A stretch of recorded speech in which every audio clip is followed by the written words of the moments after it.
This right here is how to have the most epic day in Mexico. From visiting the Sian Ka'an Biosphere, where they only let a small number of people there a day, to trying amazing local Mexican food on the side of the road and swimming in one of the most unique cenotes I've ever been to. This is a vlog you don't want to miss. Hello you guys, and good morning from Tulum, Mexico. So for today's vlog, we're doing kind of something unique. We're actually going to the Sian Ka'an Biological Reserve. It's super beautiful. They actually only let 200 people there a day, which is kind of cool visiting a place that's a bit more under wraps. They obviously keep it very preserved. We've also partnered with a tour company today, so I will introduce you to Fernando in a bit. He's our tour guide and he's going to be taking us around. And you guys, my friend Haley is here, Haley Dasovich. We are back, joined together. Last time we traveled was the Philippines, and so I'm very excited to be going on a trip again with her today. So make sure to subscribe if you guys haven't done so already, and let's get this vlog started. And this is Fernando. He's going to be our tour guide of the day. Welcome. Hola. Hola. Buenos días.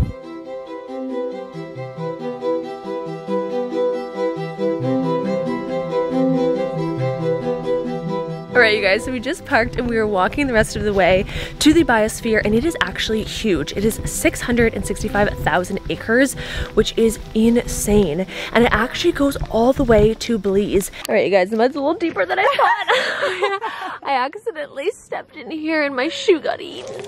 Oh dear. Good start to the day. Don't step into the mud, you will sink. Ancient Mayan canals. We're gonna pass through and then we're gonna get into another lagoon.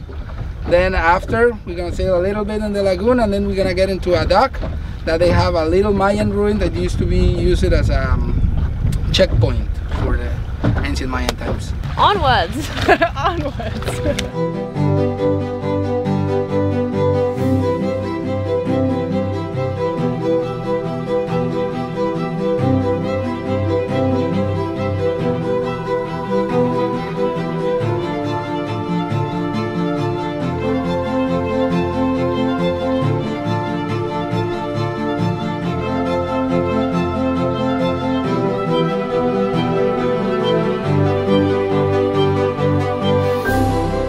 Alright you guys, so we've stopped in the canal and it is so incredibly beautiful. We actually went through, almost looked like it was completely closed off, and we took the boat through, and there is also so many animals here as well. So I'm really excited, hoping we can run into some cool animals so I can show you guys, but it is absolutely stunning in here. It's an amazing place to come and explore. So we are now actually getting off of the boat and we're gonna go float down a lazy river, and it's gonna be all the way down there. We float for about 1 kilometer, and so if you do come here, you need to make sure obviously you're bringing some waterproof cameras, GoPros, whatever, because this is really cool and you definitely want to get a photo or two while you're here. And it's nice too because there's not that many people here. Like I said, they only let 200 people in here a day, so there is a limited number of people that's allowed to come, which is nice because then it's not super crowded. You do feel like you have it to yourself.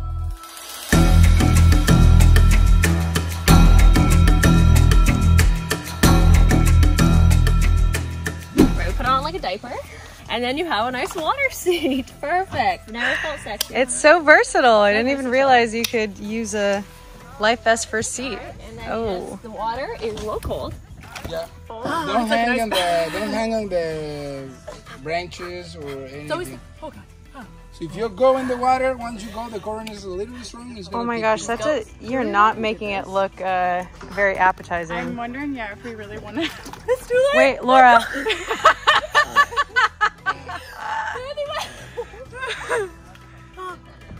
Can you actually swim back at all? Yeah. It's like being in one of those curve pools though. I'm not sure.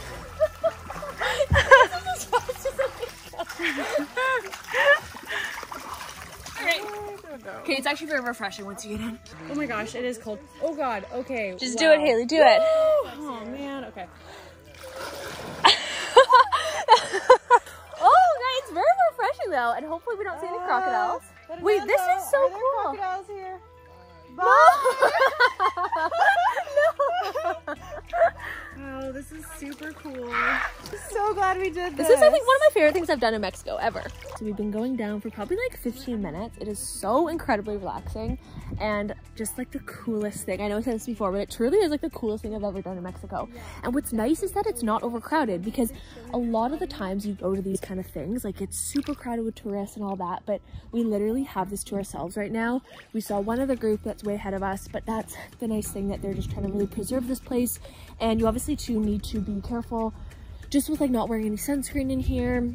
obviously bring any garbage you have, and just like, yeah, really respecting the land and the water. But I'm loving this. This is so cool. We have reached the end of our little thing.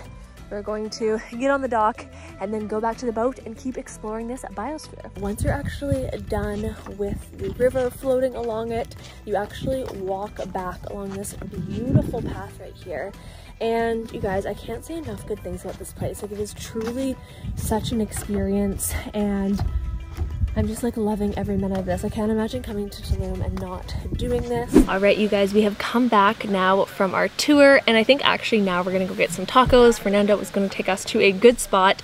That's the kind of the nice thing about going with a guide is, for one, safety. You know, wherever you go, a lot of the other people know them, and it's just like an extra safety layer. And then also too, they have really good local recommendations. So doing tours like this, obviously you can do this tour alone.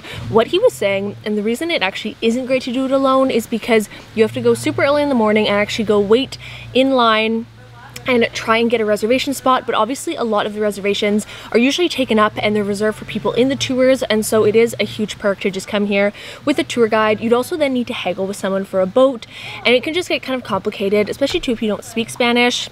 Yeah, so I always recommend better safe than sorry. Spend a bit of extra money and go on a tour. So yeah, right now it's just 11 o'clock, but I feel like I've had such a fantastic day already. So I'm like, I could be done, and just like, I've enjoyed it so much. But we're actually gonna go to a cenote as well after this. So yeah, this day has just been epic, and I'm loving every minute of this. I'm so grateful to be able to go on another trip. All right, we're gonna get back in the car and continue on our day. So we've arrived at this taco place, and apparently they have some of the best local tacos, and we're actually sitting outside right now, and he cooks on a little grill over there, and our guide said this place is like, it's the place to go. So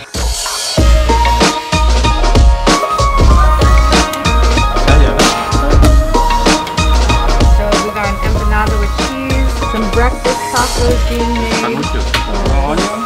Yes, please. Wow, that looks so, oh my god, yum! So this is a breakfast taco with a Mayan leaf called chaya, and it's just like this very prevalent vegetable that everyone eats here. And then we have a pachero, I think. It's just a handmade tortilla with beans, cheese, chicken, veggies, and then we have an empanada with cheese. So what's cool is you can actually watch him cook it right here. He just serves it all up, and then you are ready to eat. So I think I'm gonna get the same thing Haley got.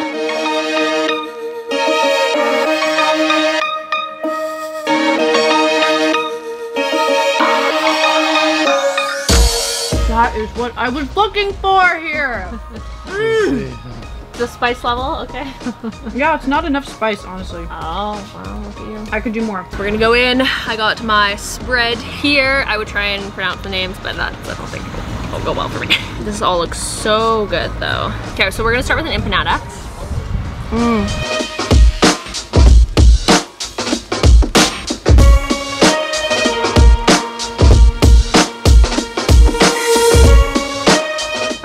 We have arrived at our last stop of the day. This is Cenote Corazon. I think Haley told me how to say it like 10 times, but it actually means heart in Spanish, hence the fact that there's hearts everywhere. What's nice, guys, is we're the only people here, which basically like never happens. So I'm really excited to go and check it out. And also too, there is usually an entrance fee for the cenotes, but they do have bathrooms. I'm actually filming beside a bathroom right now in one of the mirrors, and a lot of times too the cenotes will have showers outside of them. So this cenote is super unique because it's way larger than any of the cenotes I have been to.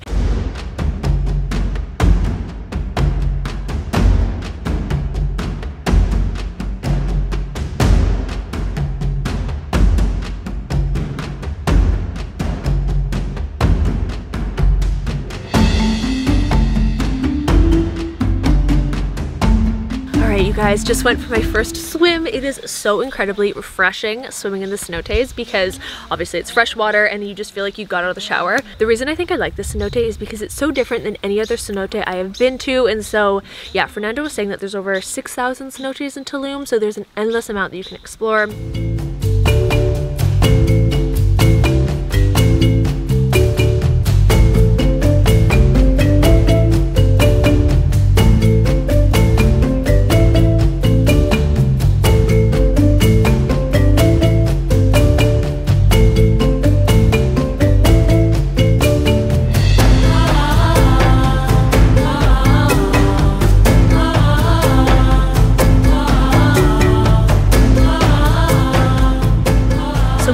Cenote for about an hour, and it actually just got really busy. We had it to ourselves for a while, which was super nice, but obviously that's not the norm. The norm is to be a bit busier than this. But the nice thing is because it's so big, there's so many different areas you can go and sit. But this whole day has honestly been so incredible, and I cannot recommend this tour enough. If you guys ever come to Tulum, you have to book with our tour guide. He was so good and so kind, and just like he knows everyone here, which is so awesome. We are now back at our hotel room. We got all showered.